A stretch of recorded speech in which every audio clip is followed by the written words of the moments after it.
ರಸ್ತೆಗೆ ವಿಭಜಕ ಅಳವಡಿಸಲು ಆಗ್ರಹಿಸಿ ಪ್ರತಿಭಟನೆ.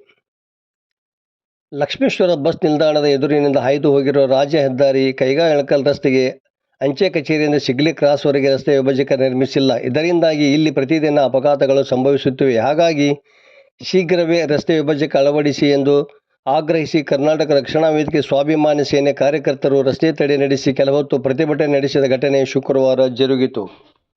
ಸೇನೆಯ ಜಿಲ್ಲಾ ಘಟಕ ಅಧ್ಯಕ್ಷ ಶರಣುಗೌಡಿ, ತಾಲೂಕು ಘಟಕದ ಅಧ್ಯಕ್ಷ ನಾಗೇಶ್ ಅಮರಾಪುರ ಮಾತನಾಡಿದರು. ಈ ಸಂದರ್ಭದಲ್ಲಿ ಇಸ್ಮಾಯಿಲ್ ಆಡೂರ, ಶರಣಪ್ಪ ಬಸಾಪುರ, ಕೈಸರ್ ಮೊಹಮ್ಮದ್ ಅಲಿ, ಖಾನ್ಸಾಬ್ ಮಣಿಯಾರ, ಗೌಸ್ ಮಂಜಲಾಪುರ, ಬಸವರಾಜ್ ಅಮರಾಪುರ, ದುದ್ದು ತೋಟದ, ಗೌಸ್ ಹುಲಗೂರ, ಮೊಹಮ್ಮದ್ ಅಲಿ ಶಿಗ್ಗಾಂವ, ಮಹಾಂತೇಶ್ ಹುಮಚಿ, ರಫೀಕ್ ಗುಡ್ಡದ, ಆಶಿಕ್ ದೊಡ್ಮನಿ ಸೇರಿದಂತೆ ಮತ್ತಿತರರು ಇದ್ದರು. ವರದಿ ನಾಗರಾಜ್ ಹಣಿಗೆ, ಪ್ರಜಾಧ್ವನಿ, ಲಕ್ಷ್ಮೇಶ್ವರ.